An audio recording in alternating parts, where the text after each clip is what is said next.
President Rodrigo Duterte approves a 1,000 peso increase in the Social Security System pension, half of the 2,000 increase proposed by legislators. The President is not amenable to using taxpayers' money to fund pension increase since the SSS is a private pension fund.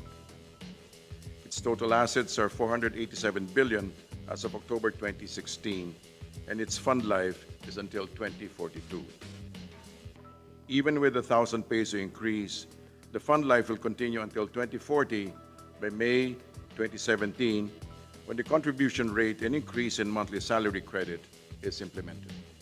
SSS Chairman Amado Valdez says the initial 1,000 peso pension hike to be implemented this January will be followed by another 1,000 peso hike in 2022 or even earlier. But the pension hike will mean an increase in contributions of SSS members by 1.5% of their salary by May. Members are currently paying 11% of their salary as SSS contributions. The hike was proposed by Congress, but Finance Secretary Sonny Dominguez and Budget Secretary Benjamin Jokno lobbied against it. Duterte promised to approve the 2,000 peso SSS pension hike during the 2016 campaign after criticizing former President Benigno Aquino, who rejected it. The Supreme Court on Tuesday ordered Senator Laila de Lima to respond to a disbarment case against her. De Lima has 10 days to comment on the disbarment case for her alleged involvement in the state penitentiary narcotics trade and her relationship with former driver Ronnie Dayan. She is accused of gross immorality and of violating the lawyer's oath and the Code of Professional Responsibility. In recent years, De Lima has had disbarment cases filed against her. The latest case involved her alleged defiance of a temporary restraining order on a travel ban against former President Gloria Arroyo. The National Economic Development Authority says higher inflation in 2017, driven by higher oil and electricity rates and rising interest rates, will hurt consumer spending.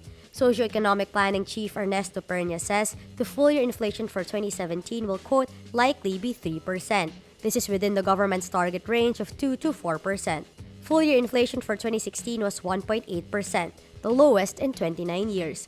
But Pernia downplays the higher inflation's effect on the country's economy, saying it won't significantly impact the gross domestic product growth.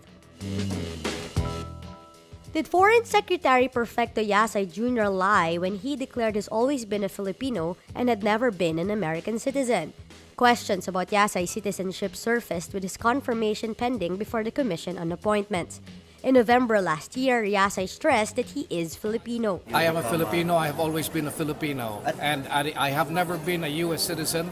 I continue to be a Filipino. So that's the end of the story. Did you ever own a U.S. passport? I did not sir? own a U.S. passport. All right.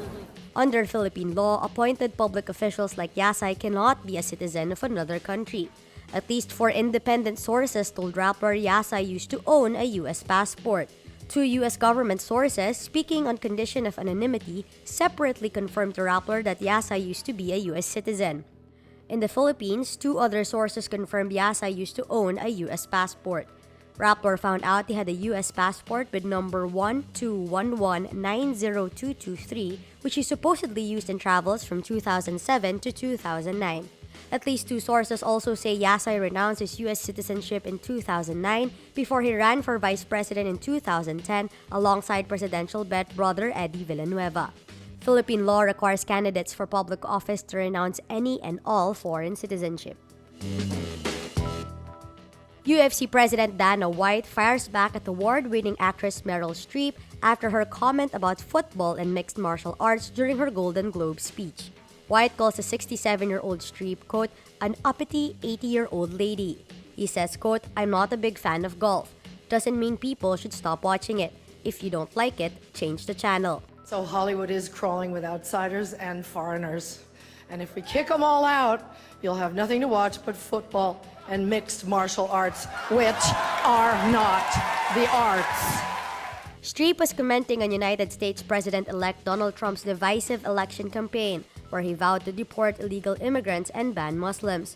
White says MMA is a sport that boasts of diversity among its roster of fighters. He says, quote, she's not educated about the sport, and that was a completely uneducated comment.